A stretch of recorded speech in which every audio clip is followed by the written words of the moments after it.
இதுதான் மஸ்ஜித் தரப்போங் பகண்டத்தோ மஸ்ஜித் துமினா ஹமீதின்னு சொல்லுவாங்க. நம்மளுடைய இப்போது இருக்கிற துணை பிரதமர் டாக்டர் ஜயீத் ஹமீதி அவங்களுடைய சொந்த செலவுல கட்டின பள்ளியாசை நம்ம மஸ்ஜித் தரப்போங் சொல்லுவாங்க. பகண்டத்தோல புதுசா கட்டின டிபிஎம் கட்டின மஸ்ஜித் துமினா ஹமீதி உள்ள கிட்டத்தட்ட ஒரு 300 காடி கிட்ட போடலாம். அது மட்டும் இல்லாம இது வந்து நம்ம இது முகப்புல உள்ள பாக்கிங், பள்ளியாச முகப்புக்கு உள்ள பாக்கிங். நம்ம முதல்ல பார்த்தோம் இல்லையா, அங்க அந்த பள்ளியாசலுக்கு வெளியில நம்ம வந்து அந்த கப்பல் கிட்ட உள்ள பாக்கிங்ல இருந்து சைட்ல நடந்து வர்றதுக்கு உள்ள இதுவும் அமைச்சு கொடுத்துருக்காங்க. சைட்வேஸ் அந்த ஆத்தோரத்திலேயே நடந்து வரலாம்.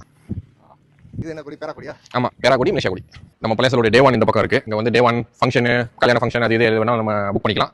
இது வந்து நம்ம பள்ளியாசலுடைய சின்ன மியூசியம் மாதிரி, அதாவது அதுக்குள்ள வந்து அந்த பழைய குரான்கள் அந்த மாதிரிலாம் வச்சிருக்காங்க. எக்ஸிபிஷன் மாதிரி லவ் போட்டிருக்கலையா, குத்தாப் அல் குரான், இது ஒரு சின்ன மியூசியம். அதை தாண்டி அங்கிட்டு போனோம்னா மற்ற பள்ளியாசலில் இருக்கிற எல்லா வசதிகள், ஜனாசா குளிப்பாட்டுறதுலேருந்து உது கொடுக்கறதுலேருந்து பாத்ரூமு, மற்றபடி ஆஃபீஸு அது எல்லாமே இருக்கு. இல்ல எல்லாமே வந்து ஹாட் வந்து எல்லாமே tiles, full and full tiles, எதுவுமே பெயிண்டிங் கிடையாது. இதே மாதிரி இந்த பள்ளியாசலுக்கு உள்ளுக்கு இன்னொரு சிறப்பு இருக்கு. ஆரம்பத்தில் வந்து இந்த சைடெல்லாம் வந்து காத்து வாக்கில் ஃப்ரீயாக விட்டுருந்தாங்க. அது அந்த மழை அது இதுன்னு ரொம்ப வெயில் அடிக்கவும் மக்கள் அங்கே தொழுக முடியல. ஆமாம், ஃபுல்லாக கிளாஸ் போட்டு அக்கௌண்ட் போட்டாச்சு. வந்துருக்கு சொல்ல வாங்க.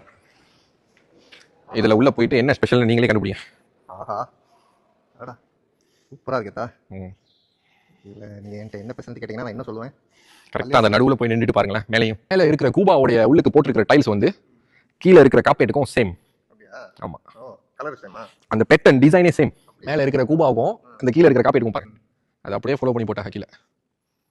ஓ, இதுவும் கீழே, இதுவும் மேலேயும் ஒன்று. ஆமாம், மிம்பர் வந்து ஃபுல்லாக எல்லாமே இந்த கல்லில் கட்டினது. சில பள்ளியாசலில் வந்து அந்த வாங்கிட்டு வந்து வைப்பாங்க இல்லையா, அது கிடையாது. இதுதான் மெயின் மிஹ்ரப்.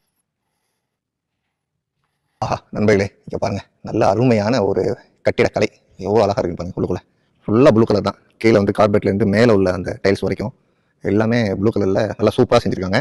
பார்க்குறதுக்கு நல்லா அழகாக